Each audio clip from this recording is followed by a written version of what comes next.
Welcome to Kovai மருமகள் channel. இன்றைக்கி நம்ம சேனலில் சீசி நூடுல்ஸ் தாங்க பார்க்க போகிறோம். வாங்க. ஒரு கடாயில் தேவையான அளவு எண்ணெய், கடுகு, கொஞ்சமாக வெங்காயம், நறுக்கி வச்ச கேரட் பீன்ஸ் சேர்த்து நல்லா வதக்கிக்கோங்க. அது கூடவே கொஞ்சமாக முட்டைக்கோஸ் சேர்த்துக்கோங்க. முட்டைக்கோஸ் போட்டிங்கன்னா நல்லா ஃபில்லிங்காக இருக்கும். ஸோ அதனால் நான் கோஸ் சேர்த்துக்கிறேன். அது கூட நான் என்ன பண்ணுறேன்னா, நறுக்கி வச்ச கேப்சிகம்ஸ், கலர் கேப்சிகம்ஸ், இது ஆப்ஷன் தான். உங்கள்கிட்ட க்ரீன் கேப்சிகம் மட்டும் இருந்தாலும் போட்டுக்கலாம். இப்போ நம்ம வேக வச்சோம் இல்லைங்களா நூடுல்ஸு, அந்த தண்ணியை ஒரு கப் நான் ஆட் பண்ணிக்கிறேன். இது ஜஸ்ட் வெஜிடபிள்ஸ் வேகிறதுக்காக தான், அதனால் ரொம்ப தண்ணி சேர்த்துக்க வேண்டாம்.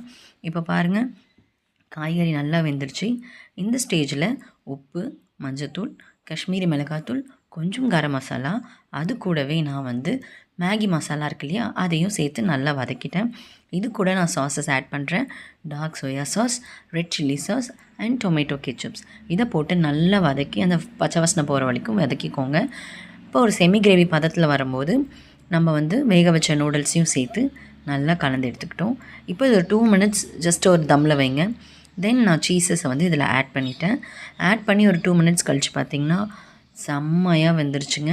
நல்லா மெல்ட் ஆகி க்ரீமியாக, சான்ஸே இல்லை, டேஸ்டியாக இருந்தது. கண்டிப்பாக குழந்தைங்கள்லேருந்து பெரியவங்க வரைக்கும் விரும்பி சாப்பிடுவாங்க. ஏன்னா அதில் சீஸஸும் இருக்குது அண்ட் ஆல்சோ நிறைய வெஜிடபிள்ஸும் இருக்குது. ட்ரை பண்ணி பார்த்து கமெண்ட்டில் சொல்லுங்கள் மக்களே. பிடிச்சிருந்தா லைக் அண்ட் சப்ஸ்கிரைப் பண்ணுங்கள். பாய்.